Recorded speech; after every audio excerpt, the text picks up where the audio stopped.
Hi everybody, this is Aphistus, and in this video I'm going to be showing you how to solo kill the Void Reaver in Tempest Keep as a hunter. As you're going to see in this video here, this is a very simple, very straightforward encounter without any complex mechanics or anything that you need to be concerned about. You can complete it in a soloing spec and with a soloing pet, and if you're going to be completing a sweep of Tempest Keep, then that's probably how you're going to want to be set up anyway. But purely for purposes of fighting this boss, no specific specking is necessary, and really any pet will do just fine.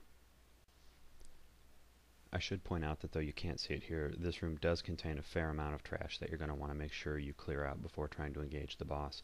And some of the trash has knockback abilities that if you're careless and you let your pet get too close to the boss, you can actually pull the boss and be stuck trying to take care of all of that at once. If that happens, the best way to take care of it is going to be to simply dismiss your pet and feign death yourself, and what'll happen is the trash will reset, the boss will go back, and you can give it another try.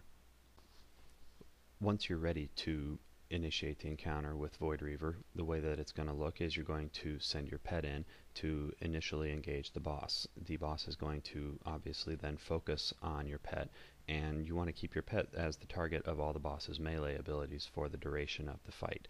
You're going to spend the rest of your time running in circles around the boss, as you can see I'm doing here, so that you can stay ahead of and away from the boss's other significant attack ability, which is this arcane orb that you can see on the screen.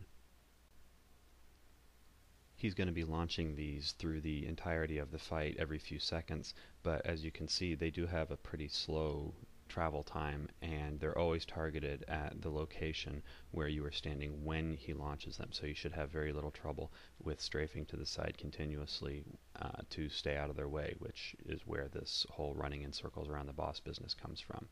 They will do a little bit of damage if they hit you, and they will apply a silencing debuff, which for Hunter the only real effect you'll notice is that it will prevent you from switching aspects back and forth if that's what you're trying to do. I personally wouldn't bother with it. I encourage staying in Aspect of the Fox for this entire fight to be able to move continuously while DPSing with Steady Shot or Cobra Shot to replenish your focus.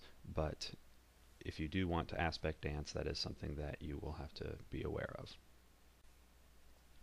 The healing requirements for this fight are pretty minimal. If you have Spirit Bond, then both you and your pet should be passively healing through pretty much all of the damage that this boss's abilities are able to inflict on you.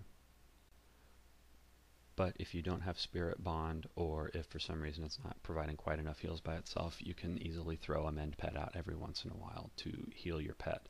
As for yourself, again, you should be taking very little to no damage, because the only way that the boss is going to attack you is going to be through these arcane orbs that you should be able to stay ahead of and avoid taking damage from. Threat management for this fight is going to be taken care of simply by misdirecting to your pet on a regular basis. The more frequently and consistently you're able to do it, the less chance that you'll have the boss coming off to attack you, which is, in this fight, less of a threat than it is just an inconvenience, because if the boss does aggro onto you, then you can simply feign death and the boss will immediately re-engage your pet. You can at that point get up and resume exactly what you were doing before with a fresh threat table. And that's really all there is to this fight. You're just going to continue in that same fashion until the boss is completely dead. He does not have any enrage timer, does not have any special abilities, and when you defeat him, you can loot your 250 gold and your shoulder token. Good luck and happy hunting.